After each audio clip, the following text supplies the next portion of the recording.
The Leafs have finally done it. Off the back of John Tavares, the Leafs are going on to the second round. But on the other side is the Tampa Bay Lightning, who have their chances at a dynasty fading from their fingertips. But one question that I asked myself right after this game was, where was Tanner Jeannot? Back in the NHL trade deadline, the Lightning made a monster move going after Tanner Jeannot from the Nashville Predators, and it confused most of the hockey world. But not even just with what Tampa gave up. There are so many different reasons why this is not just the worst trade of the NHL trade deadline by far, but one of the worst trades in recent memory. We're going to be breaking down why, so hit that subscribe button if you're new for daily hockey content just like this, and watch till the end because you need to understand just how bad this is for Tampa Bay. Now let's go back to that trade deadline deal for a second. The Preds and Lightning made a deal, and Tanner Jeannot went to the Tampa Bay Lightning, and the exchange is absolutely insane looking back on it.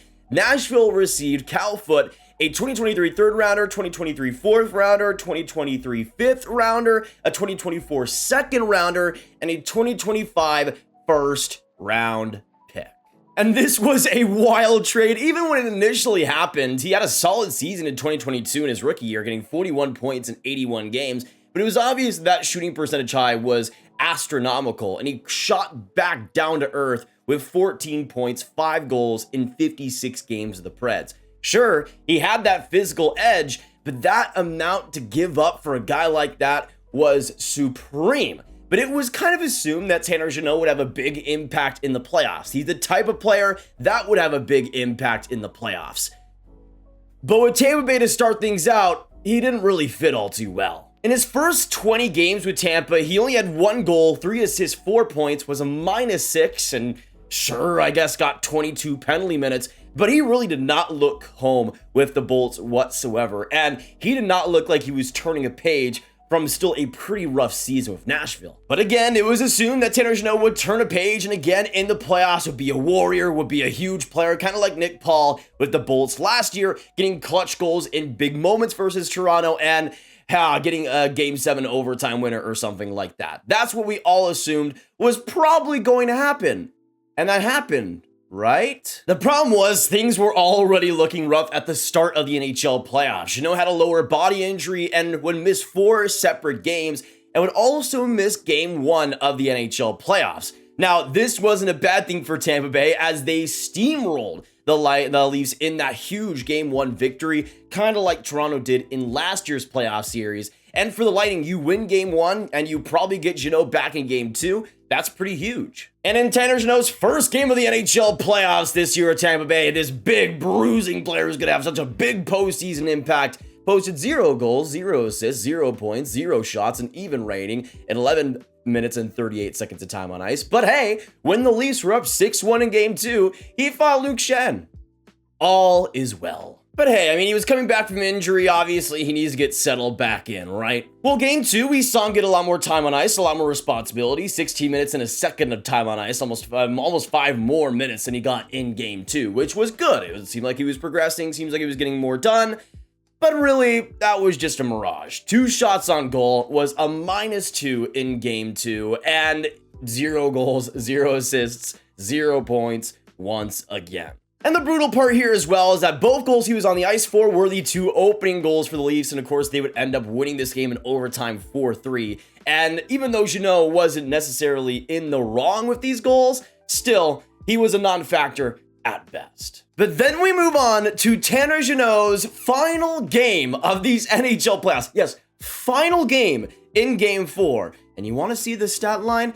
12 minutes and 26 seconds of time on ice, 1 shot on goal, 0 goals, 0 assists, 0 points, even rating, 0 power play goals, 0 power play points, nothing going, and 1 shot on goal in 18 shifts. And with Tanner Jeannot, that would be the end of his NHL playoffs. And here are the tweets right before Game 5 by Luke Fox. Tanner Jeannot, Tampa's expensive trade deadline ad, is officially a scratch with the Lightning season on the line in Game 5. And says, per Elliotte Friedman, Jeannot is banged up and he did not participate in optional morning skates.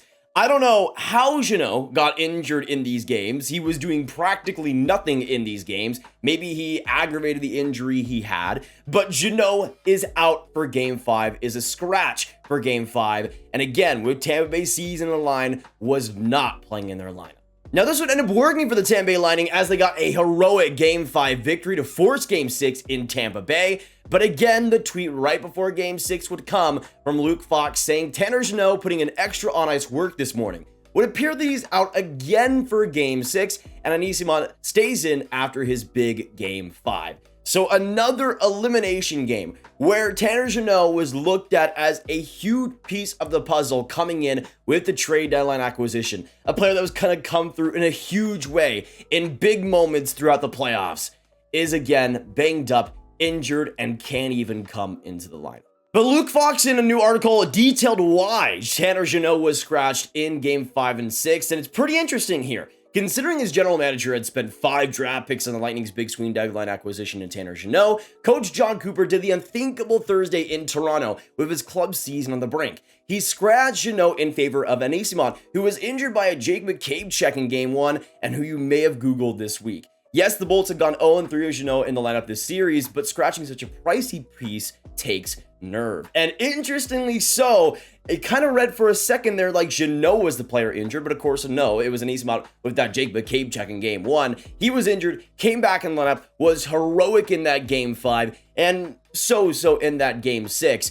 But Jeannot seemingly looked to be healthy enough to at least be in the lineup. Obviously wasn't likely 100%, but let's be honest, even if he was, would that have changed too much? And with that finishing Jeannot's season with the Leafs winning in Game 6 in heroic fashion, Tanner Jeannot's season with Tampa Bay would end with 23 games, 1 goal, 3 assists, 4 points, and a -8 for 5 separate draft picks.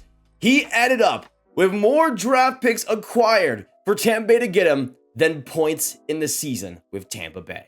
First things first, I gotta say, David Poile is an absolute GOAT, man. He was retiring after this season, yet came out in his last trade deadline and traded Ekholm for the price that he got, traded players like Tanner Jeannot as well, got an absolute haul, and has pretty much set up the Nashville Predators for the future. And trade away a player in Tanner Jeannot who they weren't going to re-sign and only got 4 points in his entirety of Tampa Bay so far. It's one of the best trades we have ever seen. And again, in Nashville's position, they almost made the playoffs after trading all these guys.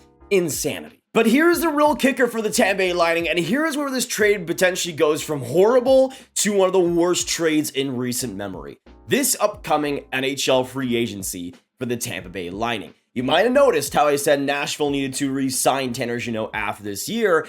Unlike the Brandon Hagel deal, where Hagel had this amazing contract of $1.5 million for the foreseeable future, Tanner Jeannot is an RFA. He is a free agent after this season. And making $800K this year, he's going to be a player that's not locked up, is a player that Tampa Bay needs to re-sign this offseason. Yet, when you look at their free agency, there is so much that could change for them. They got Alex Killorn, who's going to be a UFA. They got Ross Colton as an RFA. They got players like Bellemare, Perry, Ian Cole as UFAs. So many different players that will need new contracts, and there'll obviously be a couple of guys that maybe end up retiring or end up going back to free agency. But Tanner Jeannot is a player that the Bolts right now just cannot keep bringing back with just how bad he has been. But you almost need to bring him back to justify the trade, and you might have to bring him back at the expense of players like Ross Colton. And Frank Cirelli mentioned in his trade targets article how Tanner Jeannot is a little bit more likely to be re-signed than Ross Colton, and we could see Ross Colton traded as an RFA this offseason. It's likely one of these situations where unless Tampa makes bigger moves, maybe on that defense perhaps, Tampa Bay is going to have to choose between Jeannot, Colton, or Alex Killorn. And with Killorn likely gone already, it's really between the two big RFAs in Colton and Jeannot. But again, if you were to trade Jeannot, if you were to get rid of him after you traded 5 picks for him, I just don't see a world where Tampa Bay does that. But also, how do you get rid of Ross Colton, who is such an instrumental part of that third line, is still 26 years old, got 32 points this last year, and got 4 points in 6 playoff games after 9 points in 23 games last year in 2022. I just don't understand how you're going to be able to do that, how you're going to be able to justify getting rid of Colton instead of Jeannot, but also how are you going to be able to justify getting rid of Jeannot after paying 5 draft picks for him? It's just an insane situation that Tampa Bay has found themselves in,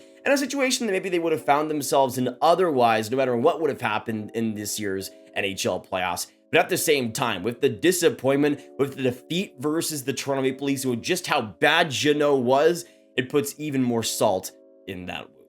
And it doesn't matter if they end up trading Jeannot as an RFA, they're not getting anything close to what they end up giving up for him at this year's trade deadline, and I don't think that's what Tampa Bay had in mind going after it. But because of these NHL playoffs being so wacky, we have amazing storylines like this, and Tampa Bay's offseason is going to be a huge one to watch. Let us know down below, what do you guys think they should do with Jeannot? What do you think they should do with Colton? Who should they re-sign? Who should they get rid of? Let us know down below. And of course, hit that like button, hit that subscribe button, hit that notification bell for more breakdowns just like this every single day, and you won't want to miss it. Make sure you share the video with all the hockey fans you guys know online, and click on this card for all of my hockey trade content right on one playlist. My name is Nathan, and I'll see you in the next one.